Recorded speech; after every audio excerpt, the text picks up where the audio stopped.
क्या आप रहस्यों को सुनने के लिए तैयार हैं? रहस्य की आवाज, रहालिया की आवाज में आपका स्वागत है। यहां आपको मिलेंगी सच्ची क्राइम कहानियां, अनसुलझे रहस्य और भारत की सबसे डरावनी और खौफनाक घटनाएं। मैं हूं रहस्य वक्ता, आपका साथी इस अंधेरी और रहस्यमयी दुनिया में।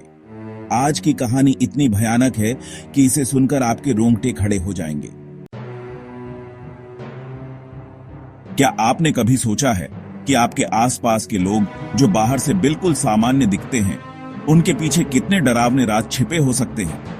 क्या आपने कभी सोचा है कि एक छोटा सा गांव जो शांत और साधारण लगता है, एक दिन पूरे देश में सबसे खौफनाक अपराध की वजह से सुर्खियों में आ सकता है?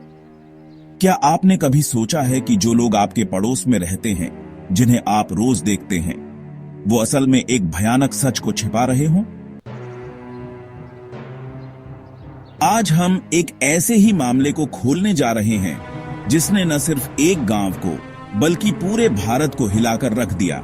लेकिन उससे पहले एक छोटा सा अनुरोध, अगर आपको रहस्य, सस्पेंस और सच्ची क्राइम कहानियां पसंद हैं तो अभी सब्सक्राइब करें, लाइक करें और कमेंट में जरूर बताएं कि आपके हिसाब से इस मामले का सच क्या हो सकता है। तो चलिए शुरू करते हैं निथारी कांड का अनसुलझा सच। नोएडा उत्तर प्रदेश का एक तेजी से बढ़ता हुआ शहर। 2000 के दशक में नोएडा एक ऐसा शहर था जो अपनी चमक दमक और आधुनिकता के लिए जाना जाता था। यहां ऊंची ऊंची इमारतें, बड़े बड़े मॉल और व्यस्त सड़कें थीं। लेकिन इस शहर की रौनक के बीच एक छोटा सा गांव था, निथारी। निथारी उस समय एक साधारण सा गांव था जहां ज्यादातर लोग मजदूरी या छोटे मोटे काम करके अपनी रोजी रोटी चलाते थे। यहां के लोग अपनी साधारण जिंदगी में खुश थे। बच्चे गलियों में खेलते थे और माता पिता को इस बात की चिंता नहीं थी कि उनके बच्चे कहीं गायब हो सकते हैं। लेकिन 2006 में इस गांव की शांति अचानक टूट गई। धीरे धीरे एक के बाद एक बच्चे गायब होने लगे। पहले तो लोगों ने इसे हल्के में लिया। कई माता पिता ने सोचा कि शायद उनके बच्चे कहीं खेलने चले गए हों या किसी रिश्तेदार के घर चले गए हों। लेकिन जब दिन बीतते गए और बच्चे वापस नहीं आए तो गांव में डर का माहौल बनने लगा।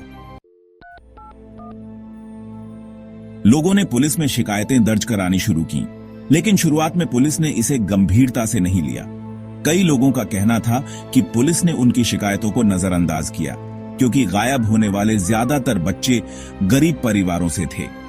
उनके माता पिता मजदूर थे जो दिन भर काम करके अपने परिवार का पेट पालते थे। उनके पास ना तो रसूख था, ना ही पैसे कि वो पुलिस पर दबाव डाल सकें।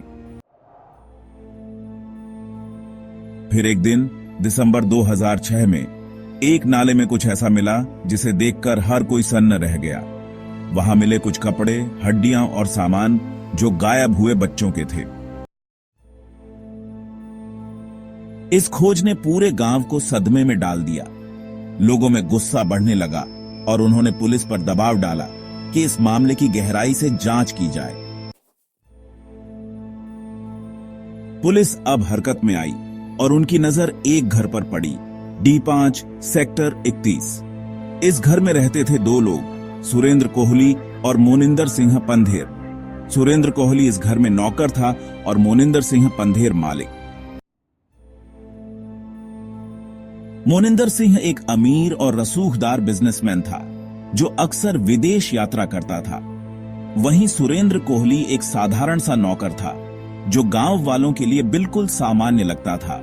कोई सोच भी नहीं सकता था कि इन दोनों के पीछे इतना बड़ा और डरावना राज छिपा हो सकता है। लेकिन क्या ये दोनों वाकई सामान्य थे? जब पुलिस ने उस घर की तलाशी शुरू की तो जो कुछ सामने आया वो किसी बुरे सपने से कम नहीं था। घर के पीछे एक टैंक में पुलिस को कई हड्डियां और मानव अवशेष मिले। ये अवशेष उन मासूम बच्चों के थे जो पिछले कई महीनों से गायब थे।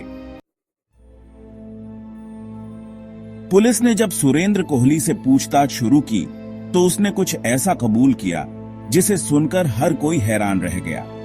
उसने बताया कि उसने कई बच्चों को मार डाला था। उसने ये भी कहा कि वो इन बच्चों को पहले घर में बुलाता था, फिर उन्हें मारकर उनके अवशेषों को टैंक में फेंक देता था। लेकिन सबसे चौंकाने वाली बात यह थी कि उसने कहा वो अकेला नहीं था। उसके मालिक मोनिंदर सिंह पंधेर भी इस साजिश में शामिल थे। लेकिन जब पुलिस ने मोनिंदर से पूछताछ की तो उसने सब कुछ नकार दिया। मोनिंदर ने कहा कि उसे कुछ भी नहीं पता और सारा इल्जाम सुरेंद्र पर डाल दिया। इस मामले में कई सवाल अनसुलझे रह गए। असली गुनहगार कौन था? क्या सुरेंद्र कोहली ने अकेले इतने बड़े अपराध को अंजाम दिया, या फिर इसके पीछे मोनिंदर सिंह का भी हाथ था? कई लोगों का मानना है कि यह सिर्फ 2 लोगों की साजिश नहीं थी। क्या इसके पीछे एक बड़ा नेटवर्क था जो बच्चों की तस्करी या और भी भयानक अपराधों में शामिल था? कुछ लोगों ने तो यह भी कहा कि इस मामले में बड़े बड़े लोग शामिल थे जिन्होंने अपने रसूख का इस्तेमाल करके सच को दबा दिया। पुलिस ने इस मामले की गहराई से जांच की, लेकिन सबूत इतने कम थे कि सच को पूरी तरह साबित करना मुश्किल हो गया। 2007 में इस मामले ने पूरे देश में सुर्खियां बटोरी। मीडिया ने इसे निथारी कांड का नाम दिया और हर न्यूज चैनल पर इसकी चर्चा होने लगी। लोगों में गुस्सा था और उन्होंने सड़कों पर उतरकर इंसाफ की मांग की। लेकिन इसके बावजूद कई सवाल आज भी अनसुलझे हैं। इस मामले की जांच के बाद सुरेंद्र कोहली और मोनिंदर सिंह पंधेर को गिरफ्तार कर लिया गया। 2009 में कोर्ट ने सुरेंद्र कोहली को कई हत्याओं का दोषी पाया और उसे मौत की सजा सुनाई।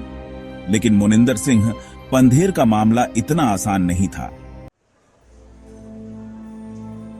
उसके पास पैसे और रसूख थे और उसके वकीलों ने कोर्ट में कई दलीलें दी। कई बार ऐसा लगा कि मोनिंदर को सजा नहीं मिलेगी, लेकिन 2017 में हाई कोर्ट ने उसे भी कुछ मामलों में दोषी पाया और मौत की सजा सुनाई। हालांकि बाद में सुप्रीम कोर्ट ने उसकी सजा को उम्र कैद में बदल दिया। कई लोगों का मानना है कि मोनिंदर को उसके रसूख की वजह से हल्की सजा मिली। दूसरी तरफ सुरेंद्र कोहली आज भी जेल में है और उसकी सजा पर अमल होना बाकी है। लेकिन क्या इस सजा से उन परिवारों को इंसाफ मिल गया जिन्होंने अपने बच्चों को खो दिया? निथारी कांड ने न सिर्फ एक गांव को डरा दिया, बल्कि पूरे देश को सोचने पर मजबूर कर दिया। उन मासूम बच्चों के परिवार आज भी इंसाफ का इंतजार कर रहे हैं। कई माता पिता ने अपने बच्चों की याद में छोटे छोटे स्मारक बनाए, जहां वो हर साल स्वैच्छिकियां जलाते हैं। कुछ परिवारों ने तो अपने बच्चों की तस्वीरें आज भी अपने घरों में रखी हैं, इस उम्मीद में कि शायद एक दिन उन्हें पूरा इंसाफ मिले। इस मामले ने उन परिवारों पर गहरा मनोवैज्ञानिक असर डाला। कई माता पिता डिप्रेशन और चिंता का शिकार हो गए। कुछ ने तो अपने बच्चों की याद में इतना दुख झेला कि उनकी सेहत पर बुरा असर पड़ा। एक मां ने एक इंटरव्यू में कहा था, मेरा बेटा हर रात मेरे सपनों में आता है। वो मुझसे पूछता है, मां, मुझे इंसाफ कब मिलेगा? इस मामले ने हमें कई सवाल दिए। क्या हम अपने आसपास के लोगों को वाकई जानते हैं? क्या हम अपने बच्चों की सुरक्षा को लेकर लापरवाह तो नहीं हो रहे? क्या हमारी पुलिस और कानून व्यवस्था इतनी कमजोर है कि वो गरीब परिवारों को इंसाफ नहीं दिला सकती? क्या हमारे समाज में अमीर और गरीब के बीच इतना बड़ा फर्क है कि इंसाफ भी पैसे से खरीदा जा सकता है?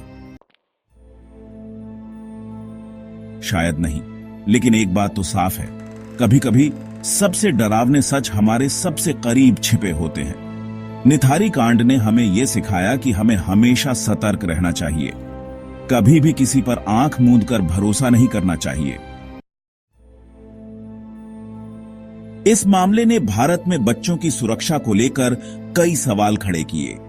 इसके बाद सरकार ने कई नए कदम उठाए, जैसे कि बच्चों की गुमशुदगी की शिकायतों को तुरंत दर्ज करना और उनकी जांच करना। लेकिन क्या यह कदम काफी है? क्या आज भी हमारे बच्चे पूरी तरह सुरक्षित हैं? क्या आज भी कोई दूसरा निथारी कांड होने की आशंका नहीं है? ये सवाल आज भी हमारे सामने है। निथारी कांड आज भी एक अनसुलझा रहस्य है। सच क्या था, शायद कभी ना पता चले। लेकिन आप क्या सोचते हैं? क्या सुरेंद्र कोहली अकेला था या इसके पीछे और लोग थे? क्या मोनिंदर सिंह वाकई बेकसूर था या उसने अपने रसूख का इस्तेमाल करके खुद को बचा लिया? क्या आपको लगता है कि इस मामले में इंसाफ मिल पाया? क्या इस मामले में पुलिस की लापरवाही भी एक वजह थी या फिर इसके पीछे कोई और साजिश थी जो आज तक सामने नहीं आई?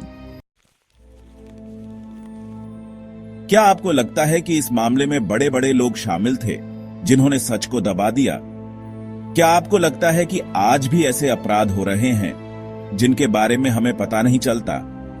नीचे कमेंट में अपनी राय जरूर बताएं। अगर आपको ऐसे ही डरावने और सच्चे रहस्य सुनना पसंद है तो अभी सब्सक्राइब करें और बेल आइकन दबाएं। हम हर हफ्ते आपके लिए लाते हैं एक नई खौफनाक कहानी। अगली बार हम एक और अनसुलझे रहस्य को खोलने की कोशिश करेंगे। क्या वो कहानी किसी ऐसे मामले की होगी जो आपके शहर में हुआ हो, या फिर किसी ऐसी घटना की जिसके बारे में आपने पहले कभी नहीं सुना, या शायद किसी ऐसे अपराध की जो आज भी अनसुलझा है और जिसका सच जानकर आप हैरान रह जाएंगे। जानने के लिए हमारे साथ बने रहें। तब तक सावधान रहें, क्योंकि आप कभी नहीं जानते कि आपके आसपास क्या छिपा है। रहस्य की आवाज से मिलते हैं जल्द ही।